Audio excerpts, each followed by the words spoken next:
Good afternoon and welcome to Lunchtime News on TV1. Let's take a look at your headlines this afternoon.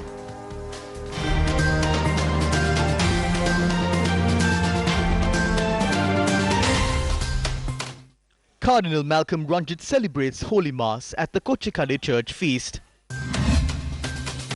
SLTB employees on strike meet with Minister of Transport.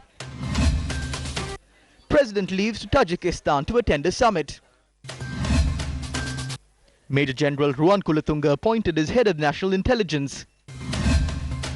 Protests adversely affect Hong Kong economy.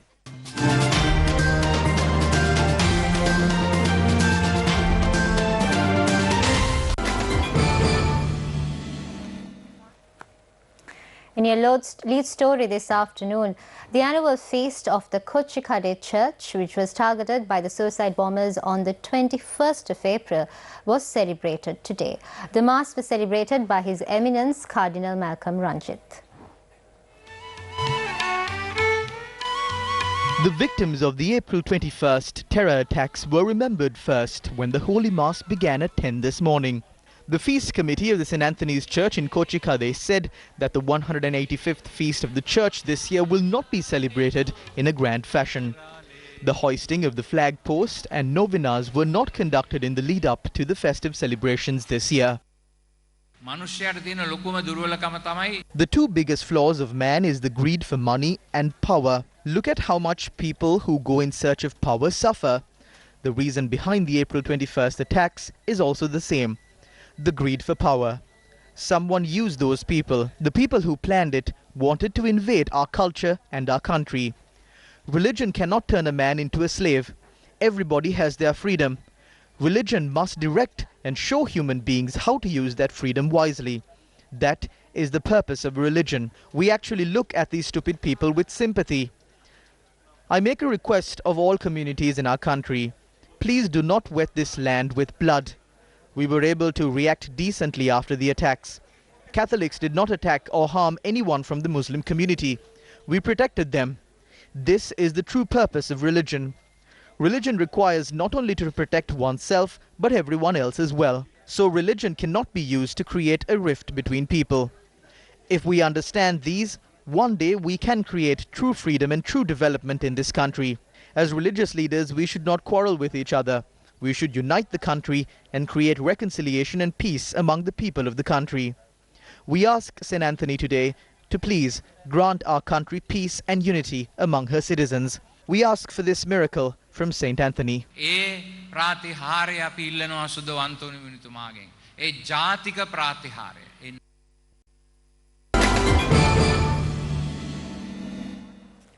And in other local news, the Parliamentary Special Committee to investigate into the April 21st attacks is due to convene at 2 this afternoon.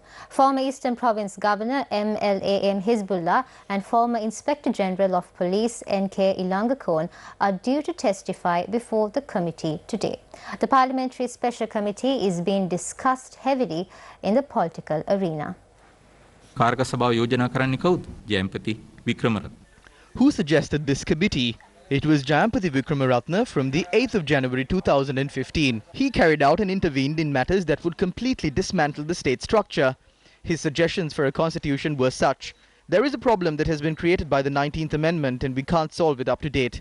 He brought this 19th Amendment and pushed this country into an impure trap. Jayampati Vikramaratne, who did all of this, is the person who is bringing this forward. This same person chaired the committee on the first two instances instead of its chairperson.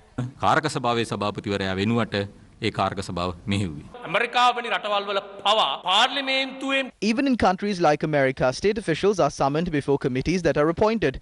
The legislature, which carries out the policies of the country, has the right to summon state officials before it.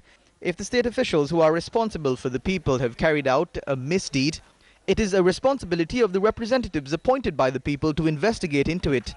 We saw 3 state officials being summoned. We can clearly see through the answers that have been provided that they have been very negligent.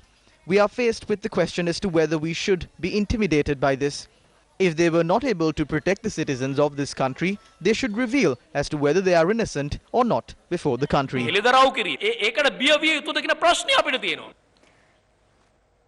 President Maithripala Sirisena left for Tajikistan to attend the 5th Conference on Interaction and Confidence-Building Measures in Asia.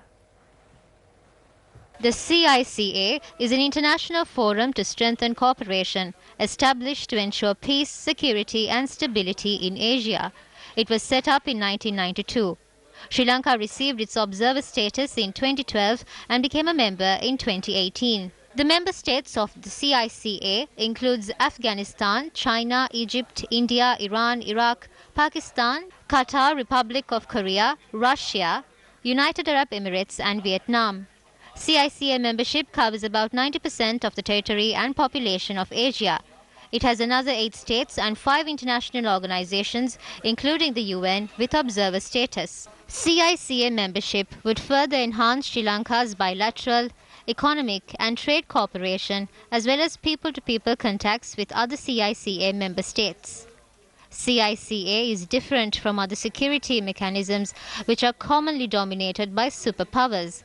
It has the characteristics of an Asian initiative which values equality among members and is led by small countries.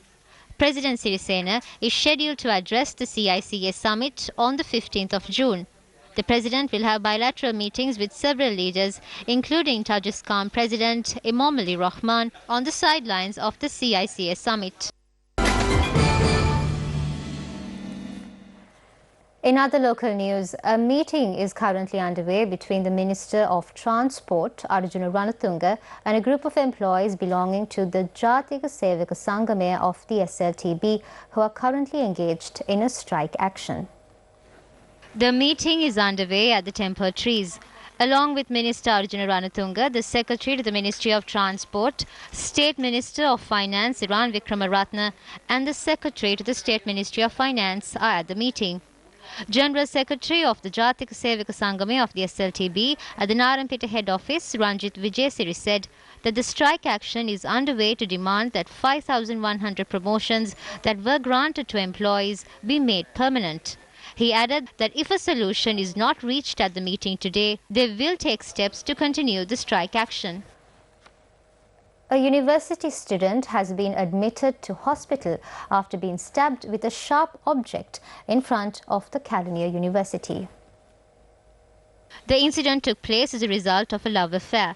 The 21-year-old victim was admitted to the Ragama hospital. Police stated that a 22-year-old suspect was arrested in connection with the incident. Major General Ruwan Kulatunga has been appointed as the head of the National Intelligence Unit. The Defence Ministry had made the appointment based on the advice of the President. The Office of the Army spokesperson made the announcement of the appointment this morning. Cicero Mendes, his predecessor, resigned from the position of Head of National Intelligence, citing health reasons.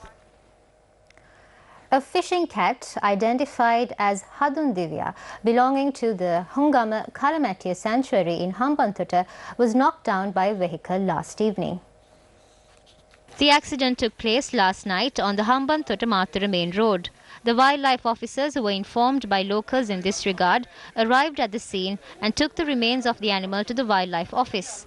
According to wildlife officers, the fishing cat is an endangered species. The police raided a cannabis cultivation in Kudadimbula, Veerakatiya yesterday. Police stated that the cultivation was maintained under the guise of operating a farm in Kudadimbula. A tomato cultivation had also been carried out at the same location. According to the police, cannabis plants were unearthed and taken to the Veerakatiya police station. 2 suspects who were arrested in connection with the incident are due to be presented before the Walasmulla magistrate today. 4 men transporting Kerala ganja in a van on the A9 road were arrested by police in Mihintale. Police said 6.450 kilograms of Kerala ganja was seized from the suspects, who would be produced before the Anuradhapura magistrate today. The apprehended suspects are aged 20, 25, 29 and 36 years and are residents of Matale, Galevala and Madampe. The suspects are due to be produced before the Anuradhapura magistrate today. A fire erupted last evening at the Vallavaya Forest Reserve in Nivittagala. More than 200 acres of forest was destroyed. According to our correspondent, many valuable medicinal plants such as Burutha, Halmella, Sudukaluvara and Mora were also destroyed. More than 100 army officers headed by a major was dispersed last evening to douse the fire upon the request of the Assistant Director of the Disaster Management Unit of Monaragala. The Assistant Director of the Disaster Management Unit, Ravindra Kumar, stated that by this morning, the security forces were successful in dousing the fire. The Assistant Director further requests the general public to be vigilant of such fires and to notify the nearest police station when such fires are reported. The Ministry of Transport and Civil Aviation has planned to implement a special transport procedure for the Posun Festival. This special plan will be executed by the Sri Lanka Transport Board, Department of Railways and National Transport Commission from the 14th to the 18th of this month. 600 buses have been reserved by the SLTB to provide transport facilities covering the upcountry, Colombo, Kandy, Gampaha and Wamba areas. In addition to the usual buses in operation, additional buses will be deployed to Serua Villa from the Kantale depot. Buses will also be deployed to Anuradhapura through Mahiyangane from the Dambulla depot. Buses have also been allocated for the route starting from the Anuradhapura depot to Mihintale and Anuradhapura to Tantirimale. Buses will also be allocated to transport passengers from the Anuradhapura train station to Pia Gatapella, Mihintale.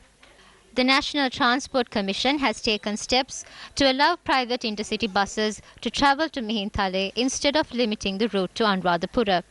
A special train service is also being launched for the Posun season, starting from noon tomorrow between Anuradhapura and Mihintale. The Railway Department said that it will also deploy trains from Fort Colombo to Anuradhapura, Mahava to Anuradhapura and Anuradhapura to Beliatta.